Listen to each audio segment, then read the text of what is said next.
Today on the interview with me, Aisha Faridi, I'm joined by one of the world's most respected economic thinkers, a former RBI governor, former IMF chief economist, and a voice that governments listen to, whether they agree with him or not. Raghuram Rajan has warned about global financial risks before the world saw them coming, and he continues to challenge comfortable assumptions on growth, inflation, and power. As the global economy resets and India charts its next phase, I speak to Raghuram Rajan on what lies ahead for the world and for India. Dr. Rajan, great to have you with us today on ET Now. Thanks for having me. Thank you so much for your time. Right. Dr. Rajan, given the shrinking fiscal space you've spoken about, how do you think the US Federal Reserve will balance inflation targets with political pressure for rate cuts as we step into the new year? I think the Fed is increasingly dovish.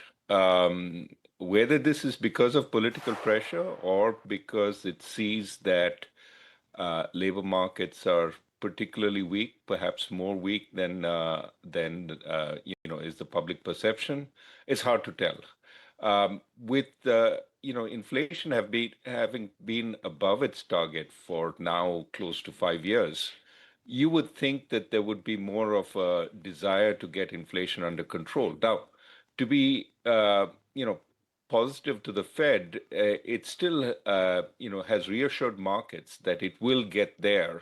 And if you look at market indicators like the five-year forward expectation of inflation, it is fairly benign. So at this point, it still has credibility. But how long can you be below your inflation target, be above your inflation target and not get it down is unclear. I mean, again and again, it seems to think that this will be a natural process. It doesn't have to keep interest rates overly tight to get there. It's again at it with the cuts which are meant to keep the economy going. Now, if you look at estimates of growth for next year, it's above potential, at or above potential. So it's not as if the Fed is particularly restrictive. What seems to be its focus is more on the sort of K-shaped nature of the U.S. recovery, that there are people who are hurting, especially in the lower middle class. The affordability crisis is an important issue. And so it's trying to keep their jobs. Though, of course, another answer would be to try bringing down inflation, which hurts the people at the bottom much more. But it's chosen one over the other of its mandates. In the meantime, the U.S. economy is chugging along really strongly with enormous investment in AI-related stuff. And with the upper middle class really buoyant on the backs of enormous stock gains and housing prices remaining stable rather than coming down because of high interest rates and low volumes. So all in all, it looks like things will start picking up again in the U.S. as we go into next year, barring something unforeseen on the political front, which of course can never be discounted. So there's a greater likelihood, in your view, that the Fed continues to stay dovish? I think the Fed at this point has done enough to claim that it's bought insurance for the economy. It's probably been more dovish than certainly I would have been under the circumstance. But again, one of the issues it's battling with is very, very gray data because, as you know, the government shutdown prevented data on the labor market coming out. So in that kind of situation, it's preferring to be a little more dovish and hopefully buy insurance for the economy. Of course, the risks are that it starts precipitating excess inflation, but also excess credit growth, and that's a concern. Right. So how will the realignment of global supply chains due to US tariffs affect the American consumer in the long term versus the intended boost to domestic manufacturing? Well, let's put those two questions as separate ones. One, does it help the US consumer? No, of course not. Tariffs raise prices. That's what the Democrats are pounding the administration with. There is an affordability crisis, and you're just contributing to it, in part by raising tariffs, but also in part by cutting down seriously on immigration, which reduces the supply of labor and which is going to affect inflation numbers down the line as it slows the potential growth of the economy. So that's one aspect of it, and certainly the one point that the administration will make is, well, by keeping out unskilled immigrants, we have somehow created bigger demand for the labor of low and middle class Americans, low skilled and middle class Americans, and that's potentially going to play out positively in the future. Of course, that we have to wait and see whether that is true.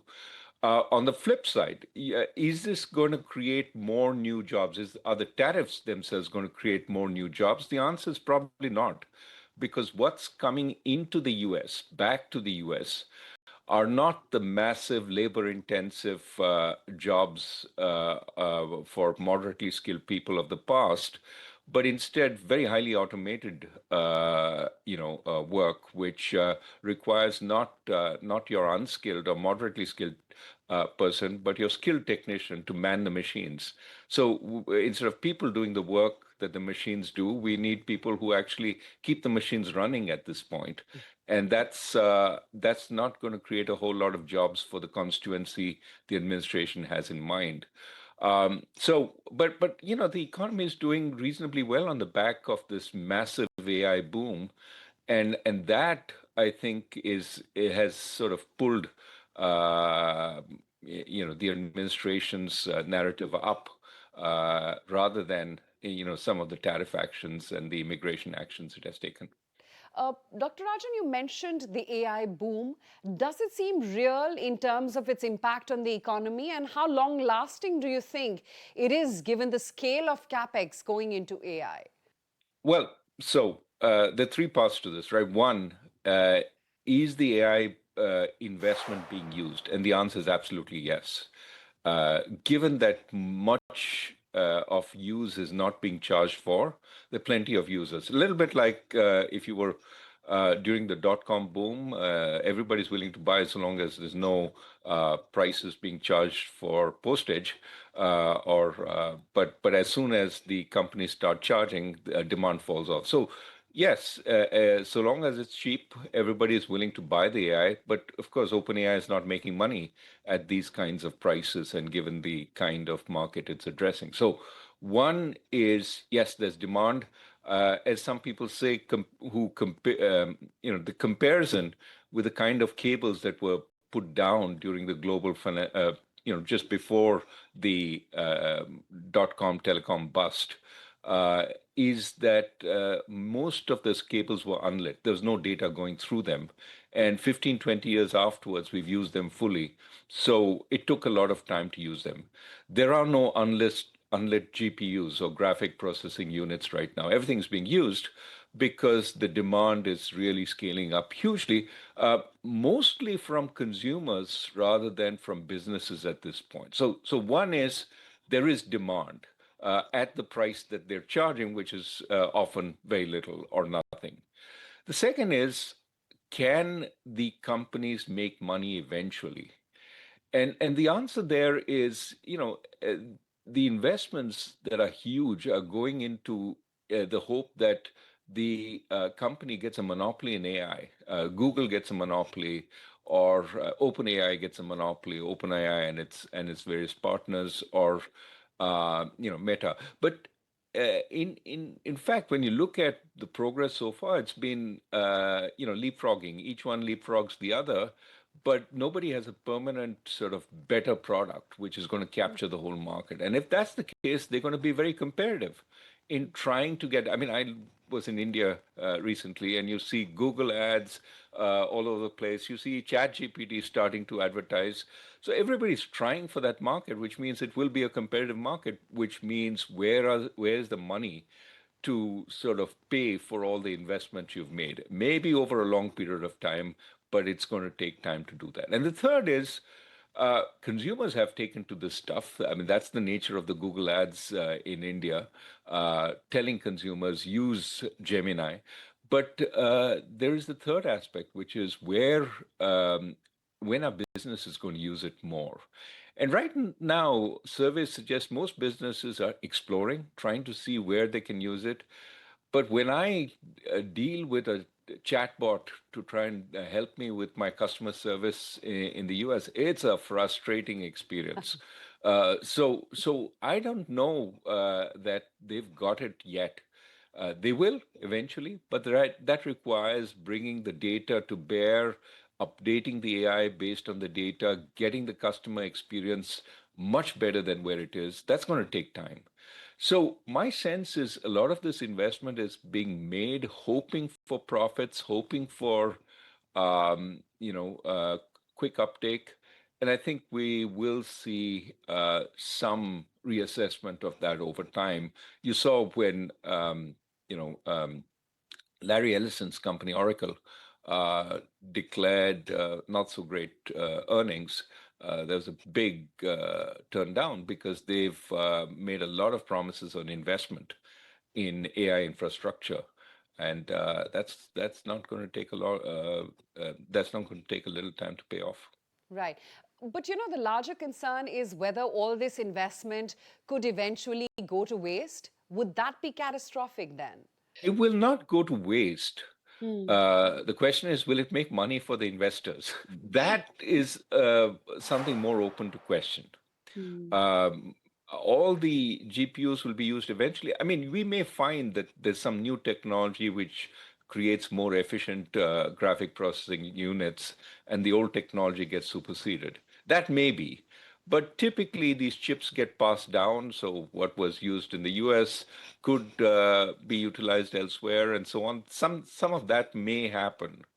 But at this point, I don't think there are. It's a question of unused capacity as much as unprofitable capacity. I want to also talk about China here, Dr. Rajan, because China's growth has stabilized but at a much lower rate.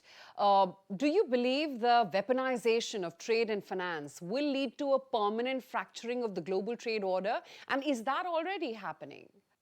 Well, it is happening, uh, but the question is how far, and this is where uh, what seems to be a problem is the attitudes of the two biggest superpowers, the two big superpowers, the U.S. and China.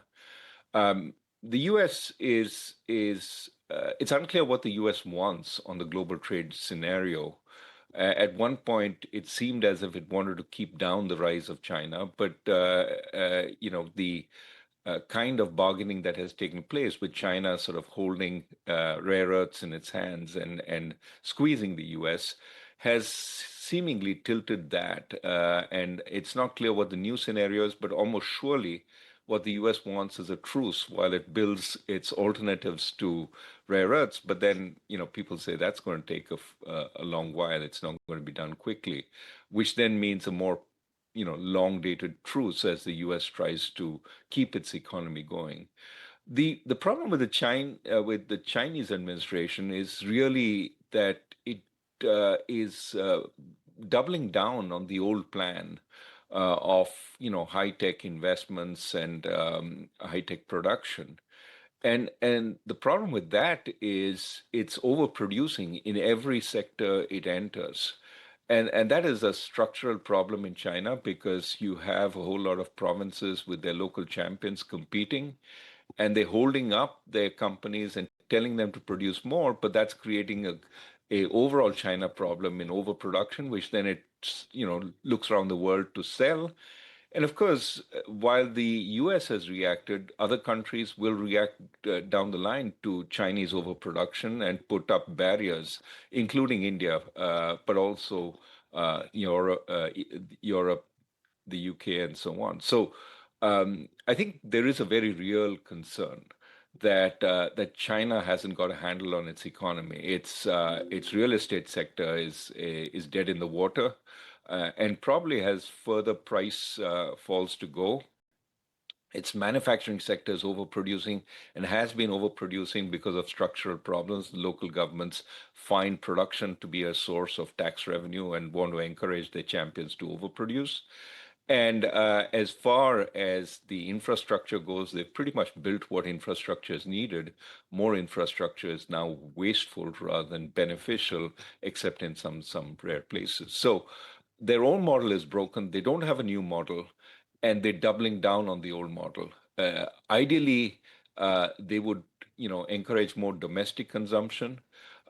They would, deal with the real estate sector because houses are the biggest sort of asset many households have, and so long as it's plunging, they don't have an incentive to spend. Unlike the U.S. household, which is spending as if things are great, which may well be given what's going on. So, bottom line, I think China needs to rectify its growth model, while the U.S. can help by, saying, okay, we're not going to totally undermine your growth. We're okay if you grow, and that creates lower uncertainty about Chinese growth. Right now, I think it's unclear how this goes. Certainly, China has to fix its growth model sooner rather than later for the world's benefit. Right. But if we isolate China's deep tech rally or deep seek rally, which has been among the best performers this year, do you think that story is under a cloud then?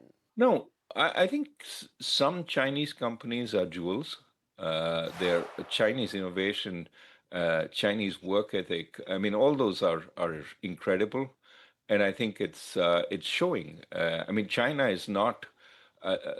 In many areas, China is making advances. We saw the DeepSeek movement, but it's emblematic of deeper technological progress, including, for example, the belief was in chip making machines like the ones that ASML produces, which are very very high technology.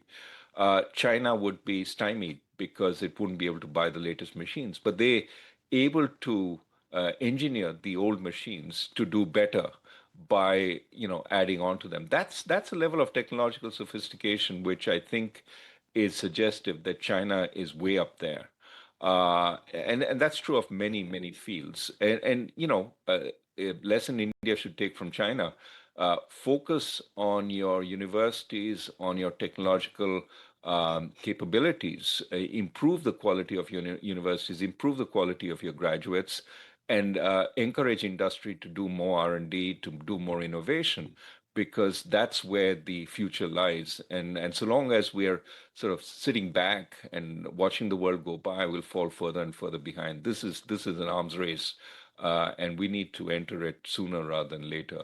But I think that China has good companies, has good engineers, and those are showing up in stock prices. It's also focused much more on the applications of AI, unlike the US, which is focused more on the foundational models right now. But China is showing the way in some areas, and I think that's reflected in valuations. But broadly, they need to get their act together on the economic front.